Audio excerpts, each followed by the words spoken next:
Hypothesis testing में हम T test का क्वेश्चन देख रहे हैं। एक्सरसाइज ये हम ले रहे हैं 10.26 और बुक है probability and statistics for engineers की। ठीक है, अच्छा ये किसी डाइटरी स्टडी की बात कर रहे हैं कि हाई सोडियम जो है वो क्या कहते हैं कि वो जो है वो हार्मफुल है और इससे बहुत सारी डिजीजेज हो सकती हैं।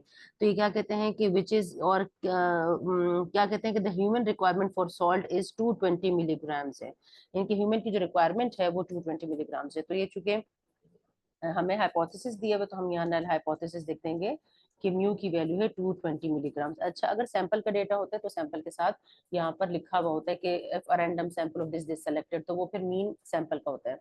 ठीक है, ये चूंकि पॉपुलेशन की बात कर रहे हैं तो पॉपुलेशन की कुछ जिक्र नहीं है, तो इसका पॉपुलेशन की बात कर रहे हैं और हाइपोथेसिस की बात कर रहे हैं कि हाइपोथेसिस क्या है कि एवरेज जो है वो कितनी रिक्वायरमेंट है, 220 मिलीग्राम पर डे की रिक्वायरमेंट है। फिर क्या कहते हैं which is surpassed in most single serving. जो रेडी टू ईट मील्स हैं ये कहते हैं कि उसके अंदर बहुत सारे मील्स ऐसे हैं जिसमें ये सरपास हो जाती है, मतलब इससे ज्यादा अमाउंट में ये सॉल्ट की क्वांटिटी मौजूद होती है। ये कहते हैं कि for random sample of 20 similar servings. अब रैंडम सैंपल कितने का लिया है इन्होंने, 20 का लिया है, और उसमें इन्होंने क्या देखा, क्या नोट किया कि has a mean sodium content जो है वो 244 है। यानी कि अब मीन, अब चूंकि सैंपल की बात करें तो ये सैंपल की मीन है 244 मिलीग्राम जो है वो सैंपल का मीन दिया है। एंड स्टैंडर्ड डिविएशन, ये स्टैंडर्ड डिविएशन भी किसका है, सैंपल का ही है, तो हम एस से रिप्रेजेंट करेंगे। और क्या है 24.5 मिलीग्राम से ये। ठीक है, अब क्या कहते हैं कि अल्फा की वैल्यू 0 पॉइंट यानी कि लेवल ऑफ सिग्निफिकेंस 0.05 यूज करना है। और ऑल्टरनेटिव हाइपोथेसिस यहाँ पर दिया है।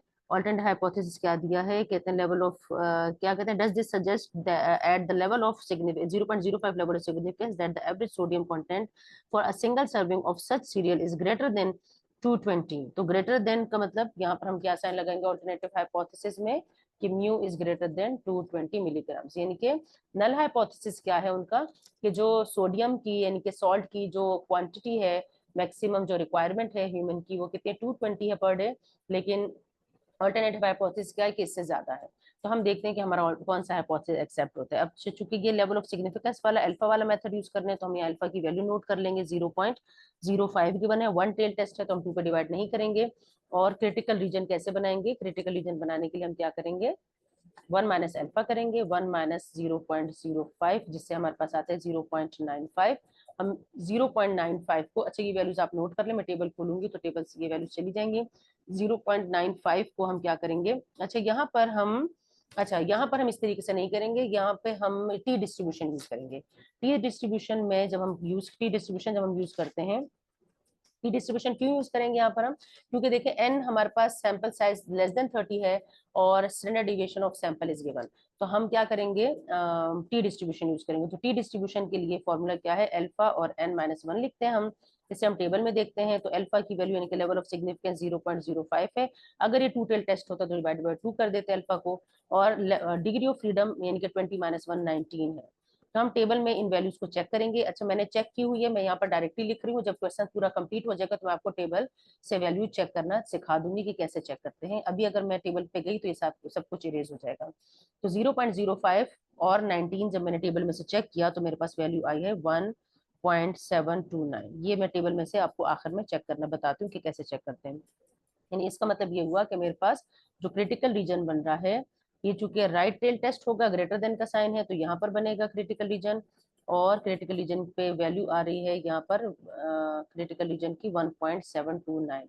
यानी मेरे पास टी जो बना है वो क्या है, ग्रेटर देन, यानी कि अगर इससे ग्रेटर आ गई तो रिजेक्ट हो जाएगा। तो क्रिटिकल रीजन क्या बना, 1 इज ग्रेटर देन 1.729, ये क्रिटिकल रीजन हो गया। ठीक है, क्रिटिकल रीजन यहाँ पर लिख लेते हैं इसके साथ। अच्छा अब हम क्या करते हैं, टेस्ट स्टेटिस्टिक्स की वैल्यू फाइंड आउट करते हैं। टेस्ट स्टेटिस्टिक्स की वैल्यू फाइंड आउट करने के लिए टी टेस्ट है तो टी का फॉर्मूला यूज करेंगे। T is equal to X bar minus mu divided by S upon under root N. X bar की वैल्यू क्या है, एक्स बार है 244, तो यहाँ लिखेंगे 244 माइनस म्यू क्या है 220 है, 220 divided by S upon under root N, S है 24.5, ठीक है, divided by under root N है 20, अंडर रूट 20।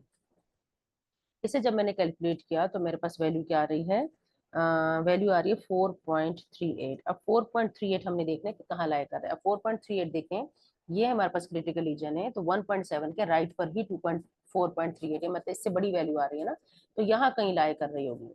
तो 4 पर हम लिखेंगे कि 4.38 जो है वो क्या है, ग्रेटर देन 1.729 है।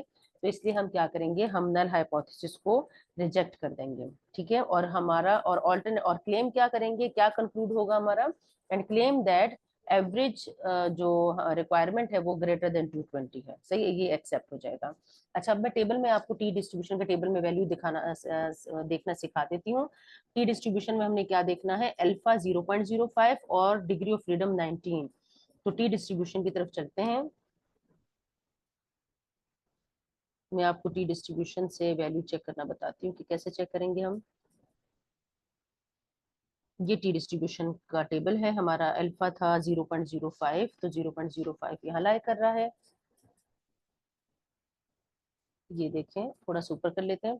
अच्छा, ये देखें, अल्फा है हमारा 0.05 और डिग्री ऑफ फ्रीडम है 19। तो 19 जिस कॉलम में है, जिस रो में है, और अल्फा जिस कॉलम में है, वो वैल्यू हम नोट कर लेंगे, तो वो 1.729 आ रही है। ठीक है, तो इसलिए हमने क्या किया, हमारी जो कैलकुलेटेड वैल्यू थी वो चूंकि इससे ग्रेटर थी, तो इसलिए हमने कहा कि हमने अपना नल हाइपोथेसिस रिजेक्ट कर दिया और ऑल्टरनेट हाइपोथेसिस जो है वो एक्सेप्ट हो गया है।